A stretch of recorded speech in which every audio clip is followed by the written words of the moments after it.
يا أيها الذين آمنوا لا تبطلوا صدقاتكم بالمن والأذى كالذي ينفق ماله رئاء الناس ولا يؤمن بالله واليوم الآخر فمثله كمثل صفوان عليه تراب فأصابه وابل فتركه صلدا لا يقدرون على شيء مما كسبوا والله لا يهدي القوم الكافرين.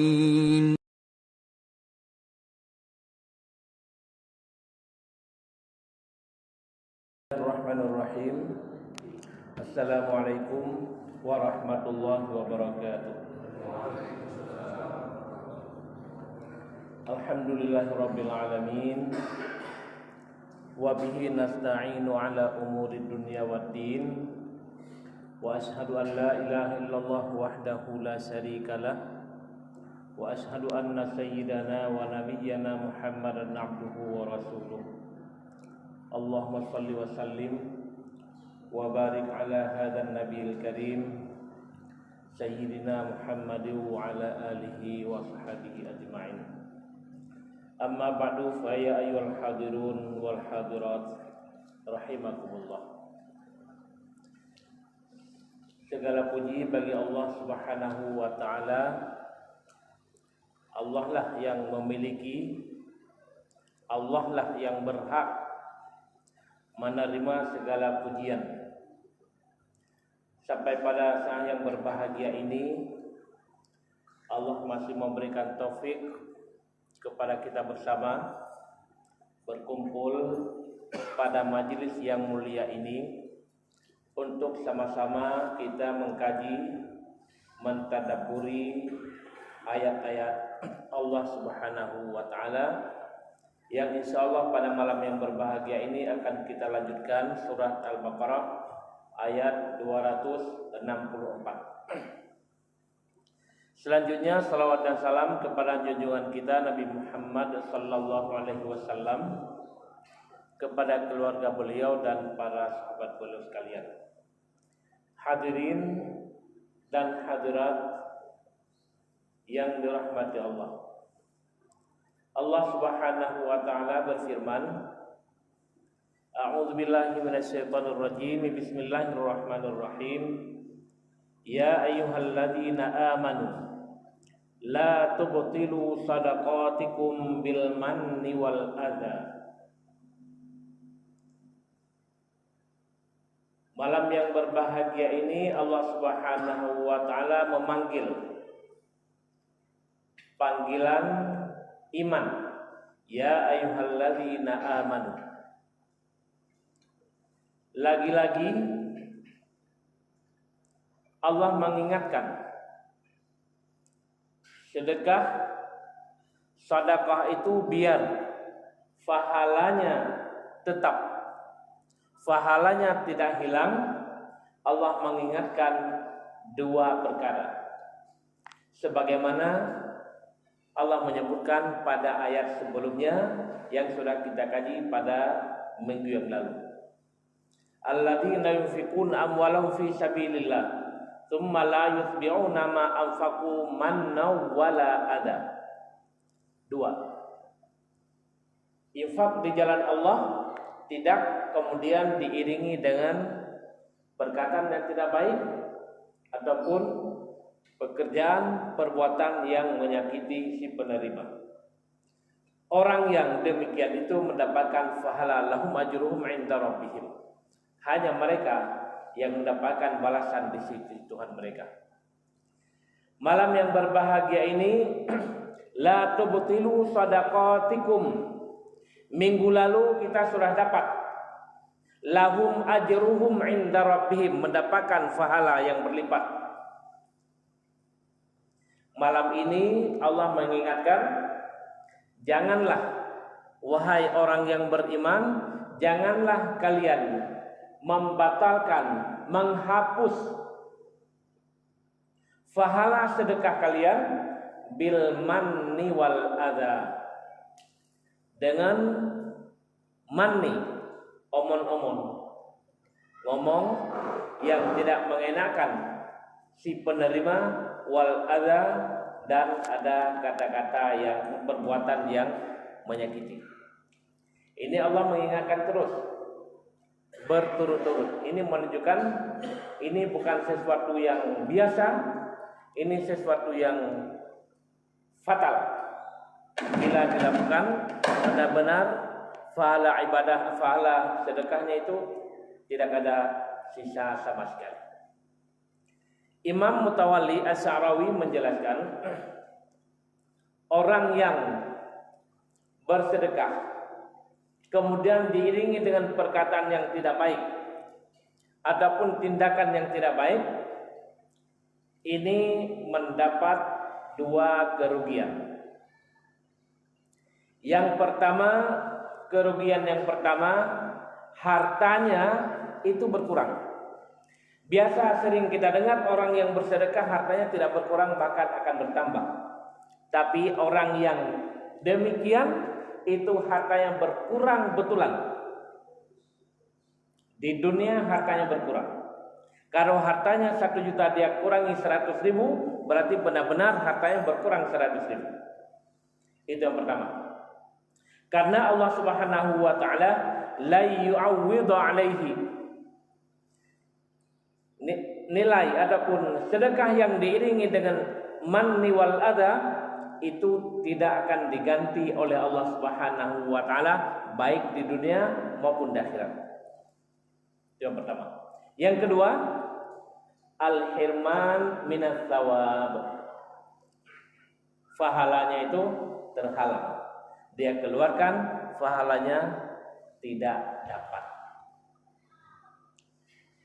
Allah membuat perumpamaan orang yang bersedekah tidak mendapatkan pahala karena ada dua faktor, manni wal adza. Apakah ada faktor lain yang membuat tidak mendapatkan pahala? Adapun pahala yang sudah tercatat itu hilang? Sebenarnya ada. Tapi ada satu perkara lagi, nanti akan disampaikan. Sebenarnya ada, tapi perkara tersebut tidak layak dia pada orang yang beriman. Makanya orang beriman itu diwanti-wanti hanya dua. Ada yang ketiganya, tapi ini min sifatil munafiqin. Yang ketiga itu bukan sifat orang mukmin, tapi sifat orang munafik. Mana dia? Kalladzi yunfiqu ma lahu ria'an nasi wa la yu'minu billahi wal yaumil akhir. Seperti orang yang mengeluarkan hartanya, menginfakkan hartanya karena riya, untuk menampakkan kepada manusia. Orang yang itu beda dengan kita. Riya itu bukan orang yang beriman. Wala yu'minu billahi wal yaumil akhir. Tidak beriman kepada Allah dan tidak beriman dengan hari akhirat. Makanya mereka melakukan sesuatu tidak ada mengharapkan balasan di akhirat nanti, menampakkan di dunia. Adapun orang yang mukmin itu tidak ada namanya riya. Riya itu bukan sifat orang mukmin. Makanya Allah tidak menambah yang ketiga. Yang ketiga ini kita dapatkan di dalam sifat-sifat orang munafik. Intinya apa? Intinya ikhlas. Riya itu tidak ada ikhlas. Rasulullah Shallallahu Alaihi Wasallam menjelaskan, ada di dalam hadis yang diriwayatkan oleh Imam Muslim. Ada 3 model manusia, 3 golongan manusia nanti. Yang pertama sekali, yang paling awal divonis nanti di hari akhirat, di hari kiamat. Inna awwalan nas yuqda yaumal qiyamati alaihi. Ada orang yang paling pertama divonis nanti di hari kiamat adalah 1, orang syahid. 2, orang alim. dan orang yang membaca Al-Quran. Yang ketiga, yang 1 dan 2 itu udah sebenarnya ketiga-tiganya udah sering kita dengar di mimbar kita ini, udah sering kita dengar.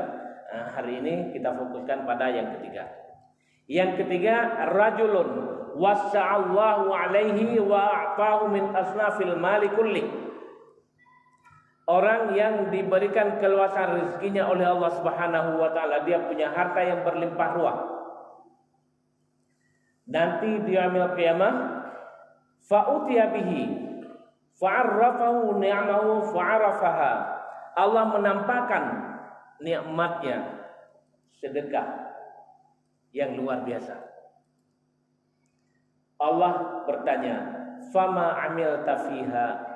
Apa yang engkau lakukan dengan harta yang sudah diberikan begitu banyak ketika di dunia?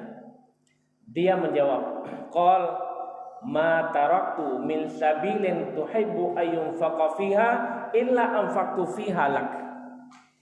Tidak ada satu jalan pun yang engkau inginkan untuk saya berinfak kecuali saya berinfak di jalan engkau ya Allah. Semua. Masjid saya bangun, pesantren saya bangun, anak yatim saya santuni, orang miskin saya sekolahkan dan seterusnya. Allah berfirman, "Kadzabta." Kamu bohong. Walakinnaka fa'alta liyuqal huwa jawad. Kamu melakukan itu supaya kamu dikatakan jawad, dikatakan dermawan, supaya kamu masuk dalam list sebagai donatur. Faqad qil, dan itu sudah engkau peroleh di dunia. Di mana-mana kemana engkau datang, engkau dianggap, dipanggil, dikasih dengan julukan orang yang rajulun, yang laki-laki yang dermawan. Thumma umira bihi fa husiba fa suhiba ala wajhihi thumma ulqiya finnar. Kemudian laki-laki tersebut dicampakkan ke dalam neraka. Bukan karena tidak mau berinfak, bukan hanya infaknya tidak diterima, akan tetapi dia melakukan sesuatu bukan karena Allah Subhanahu wa taala, bukan hanya amalannya yang tidak diterima. Kalau hanya amalannya tidak diterima, tidak langsung masuk ke dalam neraka, netral. Tapi ini tidak, karena dia berbohong, dia mencari nama di dunia. Itulah sebabnya. Sama halnya seperti orang alim. Imam Ibnu Majah, Imam At-Tirmidzi menyebutkan di dalam sunan keduanya, orang yang belajar ilmu pengetahuan, belajar agama mati-matian, tapi tujuan bukan untuk mengamalkan. Kata Rasulullah sallallahu alaihi wasallam dari Abu Hurairah, "Man ta'allamal ilma liyubahiya bihil ulama wa yujariya bihis sufaha wa yasrifa bihi wujuhan nas ilaihi adkhalahu Allahu jahannam." Ini riwayat Ibnu Majah. Riwayat Tirmidzi bedanya sedikit. Man talabal ilma liyujariya bil ulama au liyumariya bis sufaha, dan seterusnya. Menuntut ilmu supaya tujuannya ada yang tujuan bisa menandingi para ulama, untuk menampakkan kepada para ulama bahwa bukan Anda saja yang tahu, saya juga tahu. Kemudian menuntut ilmu untuk justru merendahkan orang yang jahil, orang yang tidak tahu. Orang yang tidak tahu bukan diajarkannya, justru dia ingin menampakkan di depan orang yang bodoh kalau dia pintar. Au yasrifa bihi wujuhan nas ilahi, untuk mencari popularitas, mencari massa dengan ilmu pengetahuan untuk mencari massa supaya banyak pengikutnya, banyak jamaahnya. Adkhalahullahu nar. Ketiga-tiga model itu, dua riwayat yang berbeda, satu riwayat disebutkan orang tersebut dimasukkan ke dalam neraka, riwayat Ibnu Majah disebutkan dimasukkan ke dalam jahanam. Naudzubillah.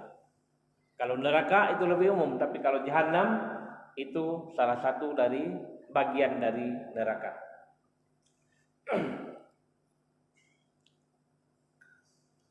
Kemudian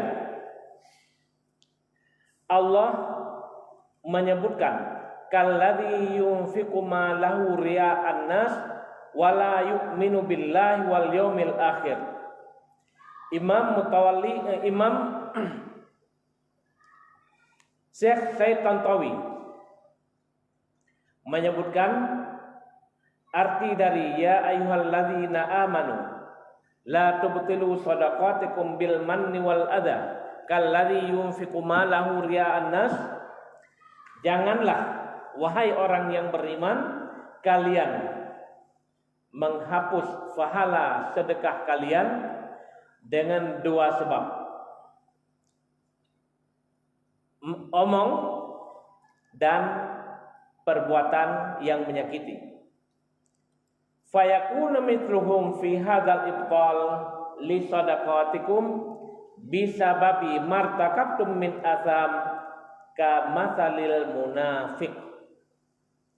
Orang tersebut diumpamakan oleh Al-Quran seperti orang munafik, alladzi yunfiqu malahu min ajli ayyaran nas min hudzalik, untuk menampakkan kepada manusia wala yabgha bihi ridha Allah wala thawabal akhirah, bukan mencari keridhaan Allah, bukan mencari pahala di yaumil qiyamah. Sesungguhnya orang yang tidak mencari keridhaan Allah, tidak mengharapkan balasan di hari kiamat, itu adalah sifat orang kafir dan sifat orang munafik, bukan sifat orang mukmin. Makanya Allah Subhanahu wa taala tidak menyebutkan membatalkan pahala sedekah bil manni wal adza war riya dengan tiga. Disebutkan dua, tapi disamakan tasbih. Perumpamaan orang yang membatalkan, menghilangkan pahala sedekahnya dengan dua perkara tadi sama seperti sifat orang munafik yang mengeluarkan hartanya menampakkan kepada manusia.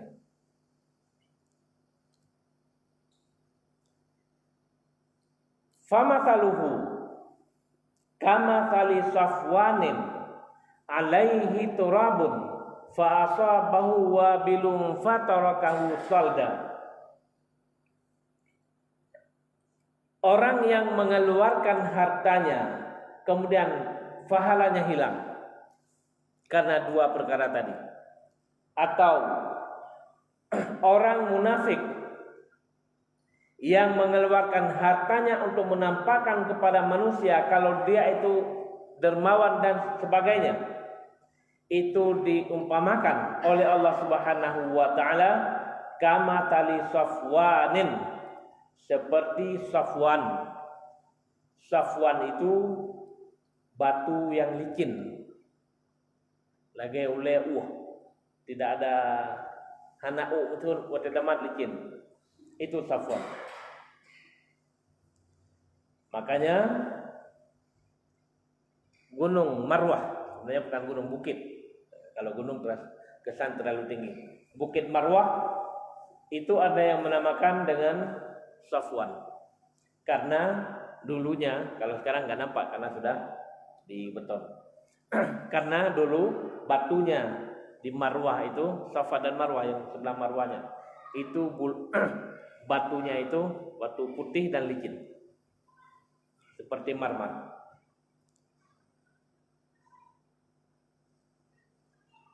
Bukan orangnya yang disamakan dengan batu. Jadi kepada orang sedekah lagi bate, bukan. Nah, tapi seperti kondisi batu alaihi turabun, yang batu yang licin, ada tanah, ada pendebu di atasnya. fa asabahu wabil, lalu ditimpa oleh hujan yang deras. Wabil ini hujan yang sudah kencang, kemudian hujannya besar-besar. UBB naki ataupun BB jagung kalau tidak terlalu berlebihan.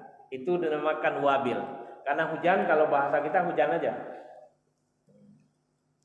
Kalau bahasa Arab itu lebih dari 10 nama hujan. Hujan pertama kali turun ada namanya. Namanya ras. Itu pertama kali setelah beberapa lama tidak ada hujan, kemudian baru dia turun. Turun rintik-rintik, hujan prepret.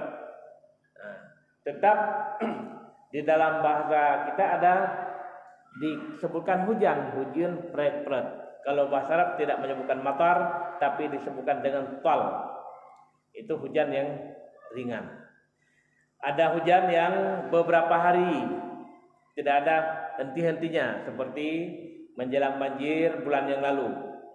Itu dikasih nama dengan ad-dimah dan seterusnya.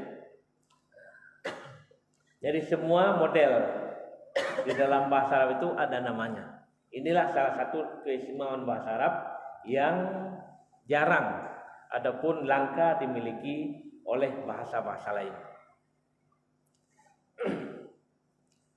Fatarakahu solda.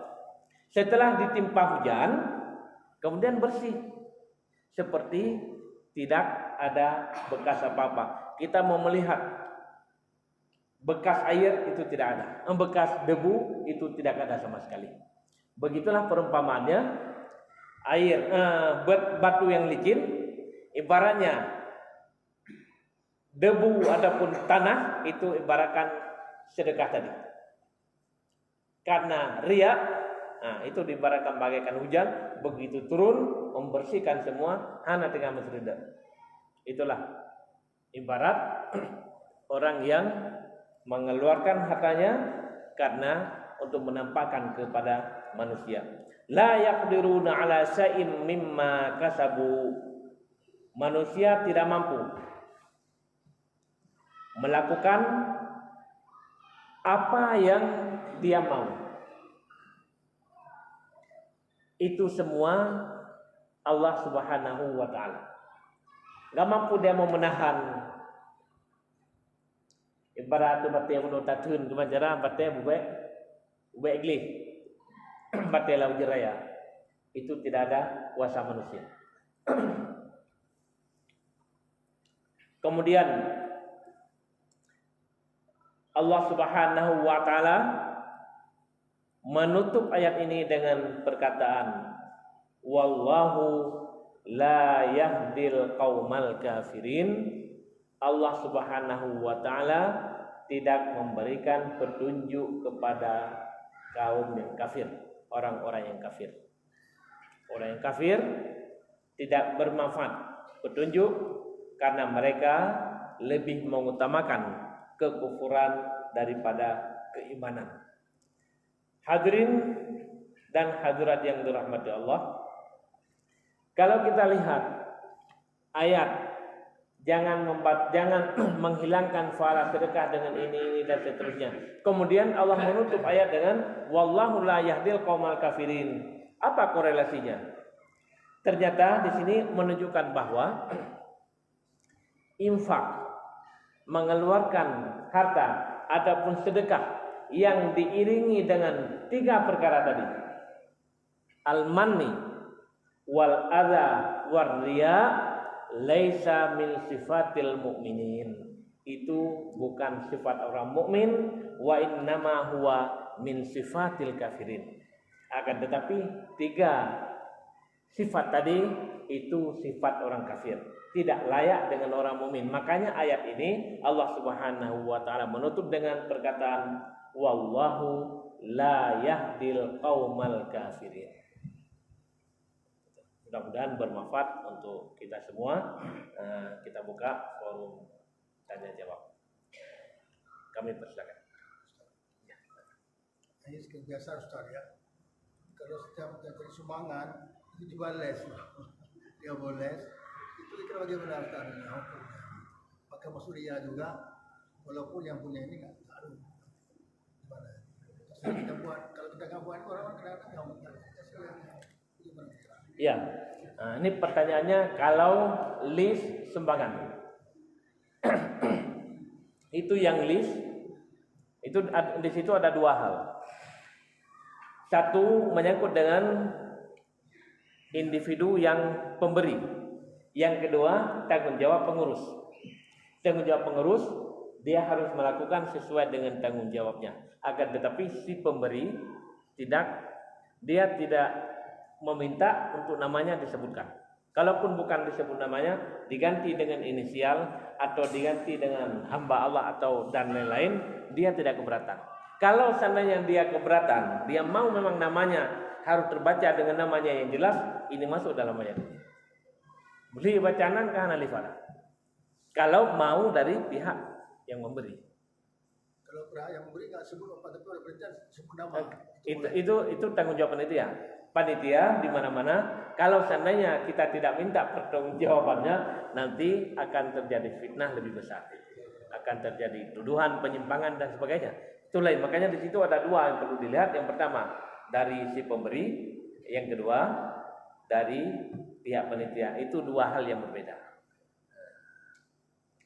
Demikian. Silakan.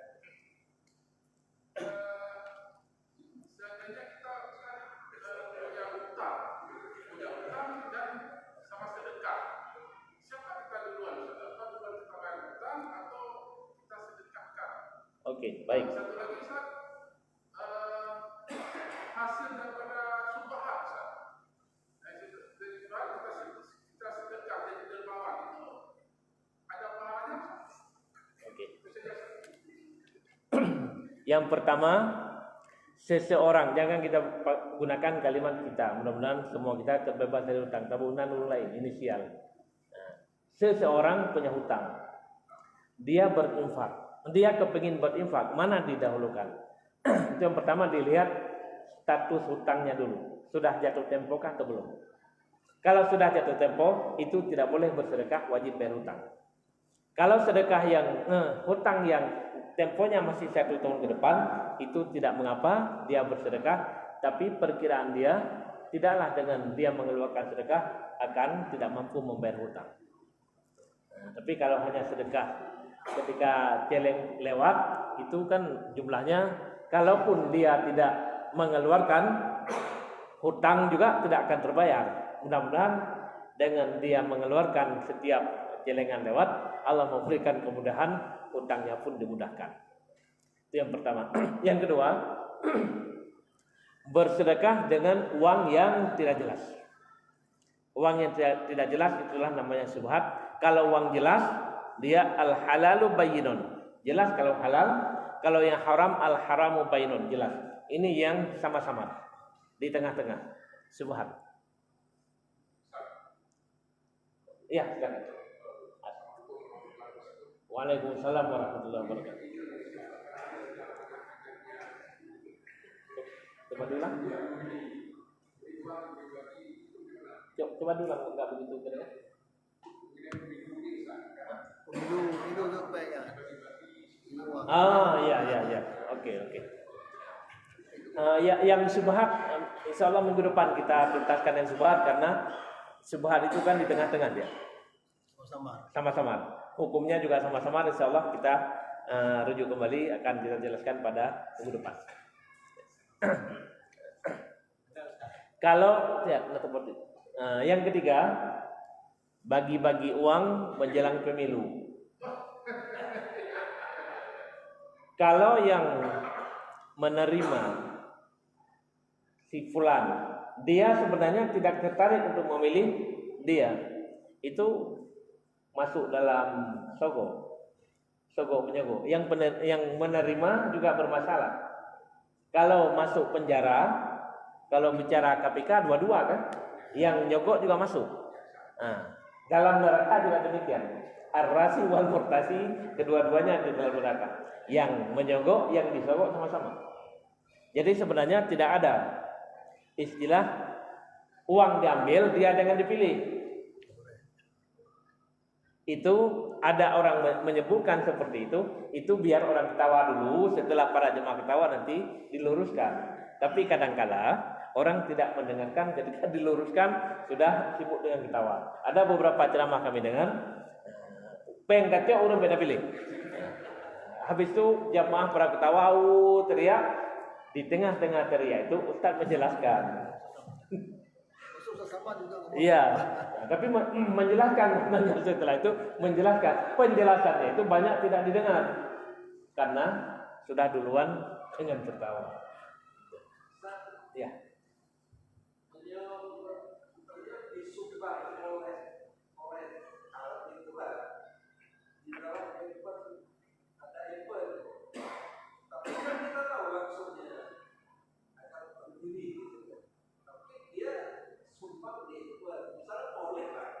Sama. Nya hanya menyebut. Kalau tamu yang diundang tidak tahu. Kalau seandainya diumumkan nasi yang kita siapkan untuk maulid pada hari ini adalah dari hasil sogokan caleg, umpamanya. Saya yakin sedangkan orang pulang nggak makan. Jadi yang bertanggung jawab di situ siapa? Panitia. Panitia yang bertanggung jawab. Jadi dosanya dua, dia menerima sesuatu yang jelas keharamannya. Yang kedua, memberikan kepada orang yang sesuatu yang haram yang orang makan itu tidak tahu, menipu orang lain merasa tertipu.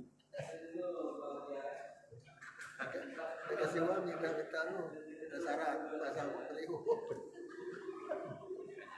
Iya, silakan. Waalaikumsalam warahmatullahi wabarakatuh.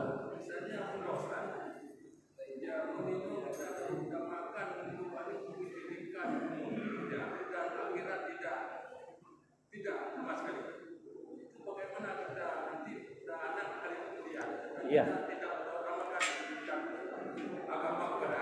Ya, baik. Ini menyangkut dengan pendidikan anak. Pendidikan kepada anak juga kepada istri. Itu sama. Kenapa? Karena itu di bawah tanggung jawab seorang ayah, tanggung jawab seorang suami.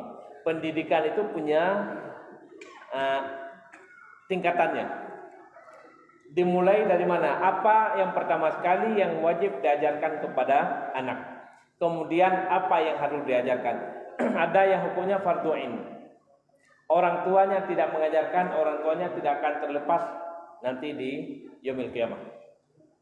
Sudah ditimbang amalannya, cukup untuk masuk surga. Tapi gara-gara anak tidak dididik, bisa terbalik, nggak jadi masuk surga. Di antaranya memperkenalkan siapa Tuhanmu, siapa nabimu, dan seterusnya. Akidah itu wajib. Kemudian mengajarkan Al-Quran kepada anak, itu harus wajib. Mengajarkan tata cara ibadah, bagaimana cara sholat yang benar, bagaimana cara berwudu yang benar, bagaimana cara puasa yang benar, dan seterusnya. Jadi yang wajib itu wajib diajarkan. Adapun cara mengerjakan haji, itu wajibnya bukan ketika kecil, kapan mampu untuk haji. Makanya ilmu ada dinamakan dengan ilmu hal. Kalau ilmu hal ini kita sudah dekat dengan bulan Ramadan yang menyangkut dengan puasa. Nah, pelan-pelan kita kaji. Begitu masuk bulan Ramadan, yang menyangkut dengan puasa itu fardhu ain untuk diketahui. Kalau masih di bulan Maulid, ya masih belum fardhu ain.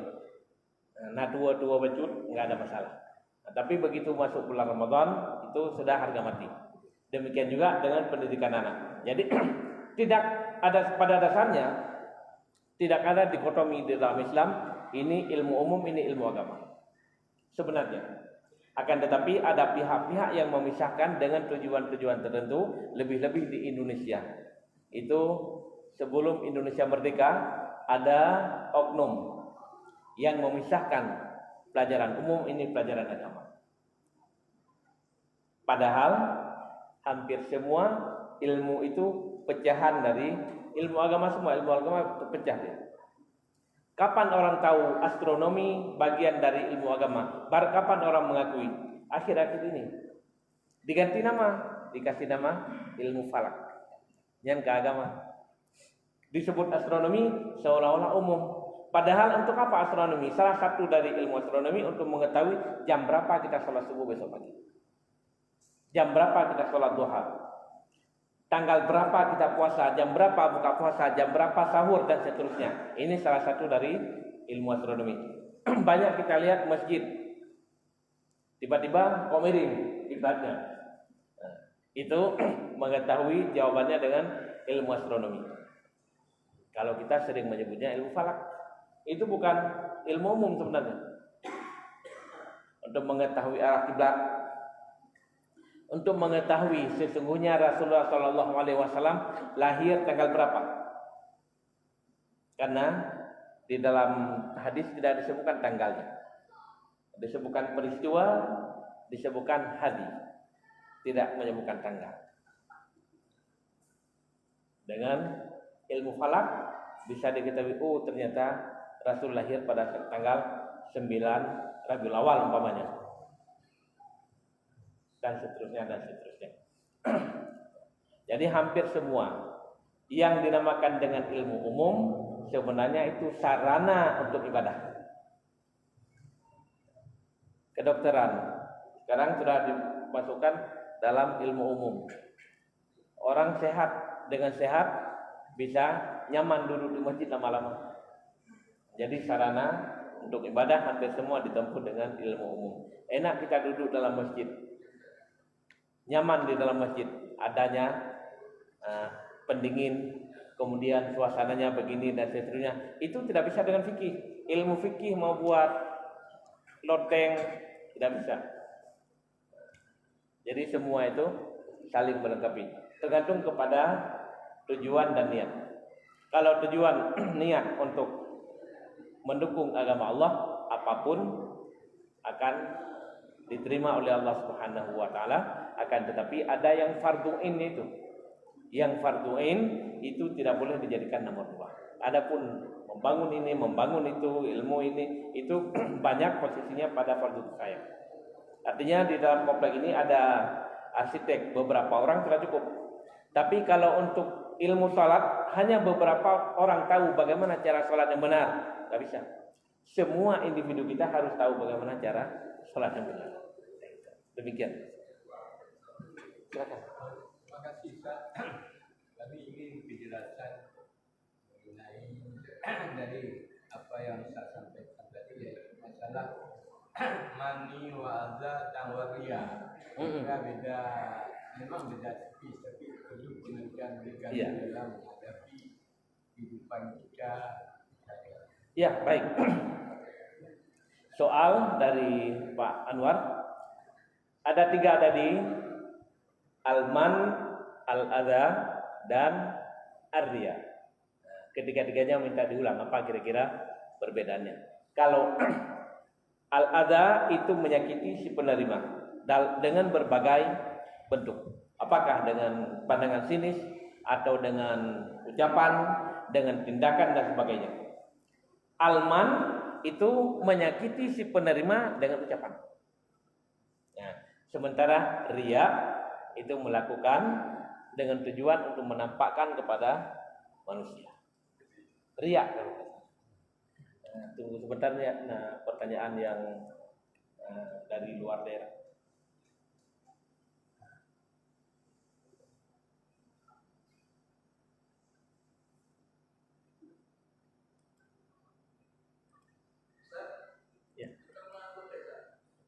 Betul.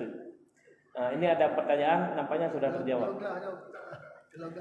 Apakah hutang yang sudah jatuh tempo, sedangkan kita juga ingin bersedekah karena ada yang lebih mustahak? Apakah bersedekah itu haram, Pak Ustadz? Ini nampaknya tadi sudah terjawab. Kalau seandainya dengan kita bersedekah tidak bisa membayar hutang, yang hutang itu sudah jatuh tempo, ini yang masuk ke dalam kategori haram. Nah, lo pertanyaan. Ya, silakan. Kita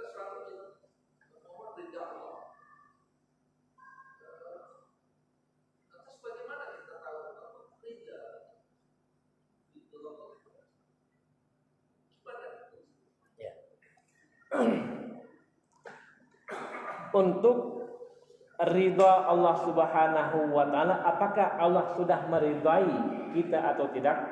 Kita tidak mengetahui. Akan tetapi kita berupaya,